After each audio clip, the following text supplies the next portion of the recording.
리플 렛저, 그러니까 리플의 블록체인 이야기인데요. 리플의 블록체인. 이 리플 랩스에서 공식적인 다큐멘트에 리플 렛저에 대해 설명한 다큐멘트에 리플 렛저 구조를 이런 식으로 표현합니다. 이렇게. 이 의미가 무슨 이야기냐면은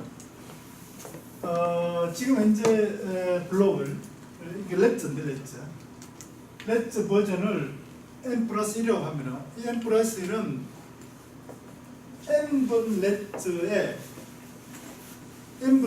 대해서 이 그래드를 요 그래드를 실행해서 이 n번째 렛저의 n번째 렛저 버전 n번째 블록의 상태 정보를 이런 식으로 변화시킨 그런 게 새로운 n 플러스 1번째 블록이 되는데, 이 블록이 뭐냐면은 모든 검정 노드들이 합의한 블록이 된다, 그런 얘기. 그래서 여기에 상태 정보 변화는 리플 계좌의 리플 밸런스 당연히 바뀔 거고요. 거래 실행에 필요한 트러스 라인의 잔고 당연히 바뀔 거고, 뭐 새로운 트러스 라인 설정되는 정보가 들어갈 수도 있을 거고, 뭐 이런 모든 상태 변화가 이 거래 실행으로 인한 상태 변화가 이렇게 변경이 되는 거죠. 여기서 일로 변경이 됩니다. 그래서 상태 변화가 계속 변경되는 것만 사실 이렇게 이제 새로 저장할 수 있게 이렇게 만들어야 되기 때문에, 당연히 저장하는 방식은 저게 아니고요. 그러니까 머클 트리가 아니고 머클 패트리서 트리로. 그리고 당연히 이 상태, 이 오브젝트에 대한 상태 정보를 적시 이렇게 검색이 가능해야 되기 때문에 당연히 머클 패트리서 트리로 저장을 하는 게 맞는 거죠. 실제로 머클 패트리서 트리로 저장을 합니다.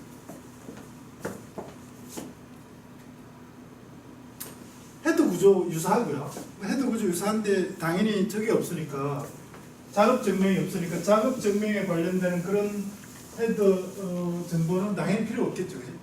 그런 건 당연히 필요 없고요. 여기 보면 트랜잭션 머클 트리, 머클 패트리스 트리에 대한 루트 해시값. 그 다음에 아까 요 값 해시는 뭐냐, 스테이트 트리에 대한 해시값. 그 다음에 언제 만들었는지, 클로즈 타임. 그 다음에 직전 블록에 대한 해시값.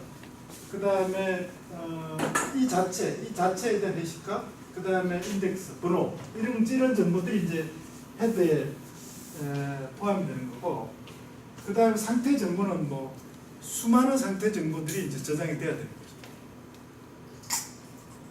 거죠. 저기는 이더리움 같은 경우는 상태 정보라는 게 어떤 계좌의 상태 정보하고, 그 다음에 스마트 계약을 실행했을 때 나오는 그 결과들, 이런 것들을 갖다 이렇게 저장하는 거잖아요, 상태 정보에. 이거는 이제 그 상태 정보가 이제 훨씬 복잡하고 훨씬 많은 종류의 상태 정보가 렛저 블록에 기록된다, 이렇게 이해를 하시면 되죠. 근데 렛저를 어떻게 생성하냐? 여기서 렛저는 블록입니다, 블록. 하나의 블록. 생성 간격이 2초에서 6초 사이에 유지되도록 이렇게 설계가 되어 있습니다. 2초에서 6초 사이에. 이게 이제 리플 합의 프로토콜 수행 결과에 따라서 이렇게 뭐 보통 한 3, 4초 정도에서 이렇게 결정이 되는데, 2초에서 한 6초 정도가 이렇게 걸리도록 그렇게 되어 있고요.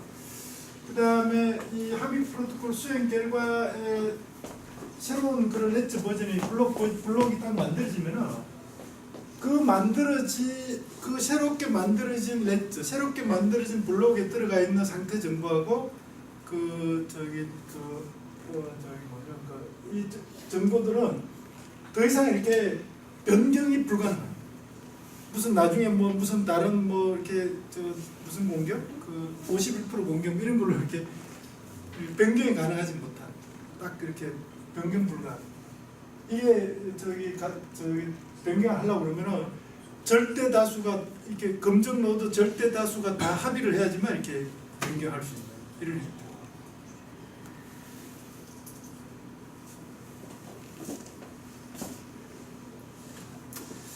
이 합의 프로토콜을 만들 때요, 목표는 뭐 저거랑 다 마찬가지예요. 저기 리플이나 저기 비트코인이나 저거나 다 마찬가지인데 저기 이더리움이나 어떤 형태의 장애가 발생을 하더라도 그 장애가 보통 이렇게 크게 나누면 두 가지거든요. 정상적인 환경에서 발생할 수 있는 장애, 뭐 고장이라든지 전송 속도가 전송 과정에서 딜레이가 너무 크다든지 이런 장애죠. 그런 건 정상적인 장애다 이렇게 이야기를 하고요. 비정상적인 장애, 예를 들어서 공격에 의해서 이렇게 뭐 다운이 된다든지 이렇게 바이러스 걸려가지고 이렇게 뭐 어떻게 된다 이런 거 있잖아요. 그런 장애를 비잔틴 장애라고 그러거든요. 비잔틴 장애. 혹시 여러분들 그 이야기 들어보셨는지 모르겠는데 비잔틴 장군 프라블럼 뭐 이런 이야기 하잖아요. 비잔틴 제너러스 프라블럼. 그러니까 비잔틴 함락시키기 위해서 장군들이 여러 명이 이렇게 지금 공격하려고 하는데 그 전령들을 주고받으면서 작전 회의를 하고 있는데 전령이 중간에 가다가 뭐 이렇게 잡혀가지고 이렇게 엉뚱한 정보를 뭐 이렇게 전달하고 이런 상황에서도 엉뚱하지 않은 정상적인 결론을 내려고 그러면 어떻게 해야 되는 거예요? 이런 게 비잔틴 장군 문제잖아요, 그죠? 그런 장애 환경에서도 장애 노드가 20% 이상이 넘어가지 않으면 장애 노드가 20% 이하로 존재하는 그런 경우에는 전체 검증 노드들에 의해서 전체 검증 노드들에 의한 합의에 의해서 새로운 레저, 새로운 블록을 만들 수 있다. 이런 거를 전제로 해서 이렇게 이 리플 합의 프로토콜을 만들었어요. 기본 개념이 이런 겁니다. 검증 노드가 이제 이 블록을 레저를 만드는데 각 검증 노드가 자기가 신뢰할 수 있는 검증 노드들 전체 검증 노드들 중에요. 자기가 신뢰할 수 있는 노드들을 딱 추려. 그래서 그거를 갖다 UNL이라고 해요. UNL로 딱 묶고 그 UNL에 있는 검증 노드들 간에 이렇게 합의를 하는 거예요. 합의. 근데 합의를 하는데 몇 퍼센트의 노드들이 합의를 하는 게 절대 다수가 합의를 한다 이렇게 보냐면 여기서는 80%의 노드들이 UNL에 속해 있는 80%의 노드가 그 합의를 하면은 이거는 절대 다수가 합의를 했다. 이렇게. 왜냐하면은 20%까지는 뭐 이렇게 20% 정도까지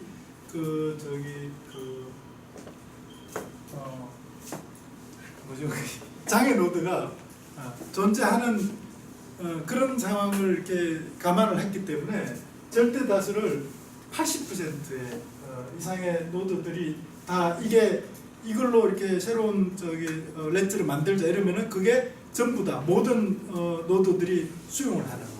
그런 형태로 설계를 했어요. 그리고 이 검증 노드는 리플랩스 또는 리플랩스에서 인정한 그런 기관에서 다 검증 노드에 대한 정보를 홈페이지에 다 공지를 해요. 여러분 가서 다 볼 수 있습니다. 그래서 이 검증 노드를 설계하는 쪽에서 내가 이 누구랑 합의를 할 건가 그 UNL을 설정할 때 UNL을 가서 설계할 때 이 검증 노드에 대한 인증 정보 이런 걸 가지고 이렇게 할 수 있도록. 그래서 기본적으로 여기에 들어있는 검증 노드는 누구나 검증 노드, 누구나 채굴에 참여할 수 있는 것처럼 그 누구나가 아니고 인증된 검증 노드들에 의해서 리플 레저, 리플의 블록체인이 만들어진다 이렇게 보시면 돼요. 그래서 이거를 이제 좀 공격하는 사람들도 있더라고요. 그러면은 그게 진정한 디센트럴라이즈드 시스템이 아니지 않느냐. 에? 이거를 검증하는 데서 말이에요. 이 검증 노드를 검증하는, 검증 노드를 인정하는 그런 기관에서 상당히 영향력을 발휘할 수 있는 그런 시스템이 아니냐. 그렇게 이더리움하고 비트코인을 지원하는 그런 그룹에서는 이거는 리플은 진정한 디센트럴라이즈 시스템이 아니다. 이렇게 비판을 한다고 합니다. 근데 뭐 어쨌든 리플에서는 그렇다고 해서 이 검증 노드들을 리플랩스 인정한 검증기관에서 바이어스를 가지고 검증하지는 않을 거다. 이런 신뢰는 기본적으로 다 있다고 보는 거죠. 왜냐? 리플랩스에서 리플 네트워크를 엉뚱하게 이상하게 만들 알지는 않을 거다. 이런 이제 신뢰를 기본적으로 가지고 있다. 이렇게 보는 것 같아요. 그러면서 UNL을 만들 때도 전체 UNL 사이에 20% 이상의 노드는 서로 공유를 하게.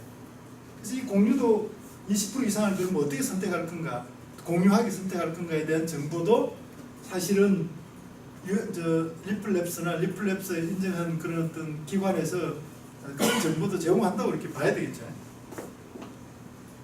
상당 부분 그런 것 때문에 이제 이거는 진정한 디스트리뷰 시스템, 디센트럴라이즈 시스템 이런 거에서는 약간의 좀 이렇게 거리가 있다. 그렇게 이야기를 하는 것도 어느 정도 일리가 있는 것 같아요. 합의 과정은 간단합니다. 각 검증 노드들이, 그러니까 어떤 거래가 포스팅이 되면 당연히 검증 노드들한테 다 이렇게 이런 식으로요. 어떤 거래가 포스팅이 되면은 이 검증 노드들한테 다 이렇게 도착을 할 거라고요. 왜냐하면 브로드캐스팅 하니까. 그런데 딜레이가 다를 수 있기 때문에 검증 노드들의 위치에 따라서 그다음에 전송 속도에 따라 딜레이가 다를 수 있기 때문에 특정 시스템의 동일한 거래 세트, 동일한 집합의 거래가 검증 노드에 다 도착한다는 것은 보장을 못하는 거죠. 그죠? 그래서 각각의 검증 노드들이 가지고 있는 거래 집합, 이걸 가지고 나는 이거 이렇게 가지고 있고 너는 이렇게 가지고 이거를 서로 이렇게 교환을 하면서 서로 이렇게 브로드캐스팅해서 교환하면서 이 지금 6개의 검증 노드가 있는데 6개의 검증 노드 중에 80% 이상이 검증해서 인정한 거래들만을 모아서 그 거래들만 가지고 블록을 만들겠다 그런 얘기. 그 거래들만. 그래서 처음에 있잖아요. 처음에는 야, 내가 이제 거래 집합을 만들어가지고 브로드캐스팅하고 그러면 다른 나머지 5개도 거래 집합을 만들어서 브로드캐스팅 하겠죠, 그죠? 그러면 자기하고 나머지 5개 사이에서 받은 거래들을 모아가지고 그 중에 50% 이상이 동의한, 50% 이상이 검증한 거래들만 먼저 모아. 그리고 그거를 다시 또 브로드캐스팅해. 그 다음에는 60% 이상이 검증한 거래들만 모으고, 그 다음 라운드에서는 70%, 그 다음 라운드에서는 최종적으로 80%의 검증 노드들이 다 검증한 그런 거래들만을 가지고 그러면 이제 80% 이상의 검증이 다 된 그 80% 이상의 노드들이 검증한 요 거래들만 가지고 최종적으로 엣지를 만들어야 되겠다. 그렇게 하는 거죠. 그렇게 해가지고 최종적으로 이렇게 그 거래들이 이제 어떤 거래들을 렛지에 적용할 건지는 선택이 됐잖아요. 그러면은 그 거래들을 이전 거래에다가 실행을 해가지고 이제 상태 변화를 다 이렇게 검증을 하는 거죠. 그런 다음에 이제 최종적으로 이렇게 렛지를 만드는데 그 과정을 그림으로 설명하면은 조금 더 이렇게 이해하기가 좋을 것 같아요. 그래서 지금 현재 보면은 이 6개의 거래들 중 검증 노드 중에 전체 거래의 종류는 지금 5개가 있는데, 5개인데 요 3개는 6개의 검증 노드 중에 80%면은 5개 이상이잖아요. 5개 이상. 5개 이상이 다 검증에 통과한 거고, 요거는. 요 2개는 검증에 통과하지 못했어. 보면은 요 2개는 지금 어디 갔냐면 이렇게 어디 지금 그림이 빨간색 예를 들면 이런 거예요. 요 그림을 보면은 요거는 여기하고 요거는 검증 노드가 아니니까 여기하고 3개만 지금 3개에서만 검증이 됐고, 그 다음에 별도로 되어 있는 거는 여기하고 여기 3개만, 여기 4개네. 이렇게만, 그지? 그러니까 50%, 저기 80%, 5개를 갖다 5개를 넘지 못했잖아요. 그러니까 이거는 그 다음 저기 렛으로 이렇게 이거를 시키는 거죠. 그래서 지금 이제 3개만 그 80% 이상 절대 다수가 합의한 거래로 본다. 그래서 그걸 갖다 라운드를 50%, 60%, 70%, 80% 이렇게 몇 라운드를 처음 한 라운드에서 80%까지 다 이렇게 전부 100%가 다 동의했대. 그러면 라운드를 새로 할 필요 없고요. 그죠? 그러면은 이제 뭐 한 2초, 3초 만에 탁 끝나는데 이게 뭔가 지금 네트워크 상황 때문에 80% 합의에 도달을 잘 못한다. 이러면 이제 계속 이렇게 반복을 하는 거죠. 그렇게 해서 이제 이 세 개의 거래를 그 다음 렛츠에 적용해야 되겠다. 이러면은 그게 무슨 양이냐면은 이 세 개의 거래를 이전 렛츠, 이전 블록을 대상으로 해서 실행을 하는 거죠. 실행을 해서 요 세 개의 거래가 추가가 됐고요. 이렇게 추가가 되면서 요 세 개의 거래를 실행했을 때 상태 변화, 정보를 업데이트를 하는 거죠. 요렇게 한 게 뭐냐, 요게 n 블락 다음에 n 플러스 1 블락이 된다. n 렛츠 다음에 n 플러스 1 렛츠가 되는 거죠. 오케이? 그리고 이제 요런 거, 요 이제 각 노드들이 요 세 개를 적용해가지고 이렇게 이제 요걸 만들었다고요. 요걸 만들어가지고 요거를 브로드캐스팅해. 이렇게. 이걸 쫙 브로드캐스팅했어. 근데 이 중에 하나는 뭐죠? 하나는 만든 게 보니까 다른 5개하고 달라. 이게 뭔가 이렇게 아까 80%만 이렇게 했기 때문에 그 중에 뭐 이렇게 80% 끼지 않는 뭐일 수도 있는데 달라. 이럴 때 나머지 그 80%가 동일한 그 렛츠를 동일한 블락을 만들었잖아요. 그러면은 프로토콜상 이 나머지는 80% 이상이 동의한 이 블락을 그 다음 블락으로 수용해야 된다. 이게 합의 프로토콜. 그래서 100% 모든 검증 노드가 동일한 렛츠, 동일한 블락을 생성할 수 있다. 이렇게 동작하도록 그렇게 설계를 해놨습니다.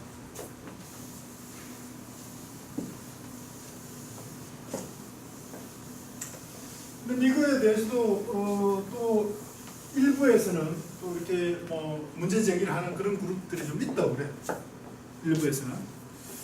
그게 뭐냐면은 아까 이렇게 앞에 보면은 이 합의라는 게 어디에서 이루어지는 거냐면은 전체 검증 노드 중에 보시면 돼요. 전체 검증 노드 중에 각 검증 노드가 선택하는 UNL, 유니크 노드 리스트, 그 리스트에 들어있는 노드들 간의 합의가 이루어지는 거거든요.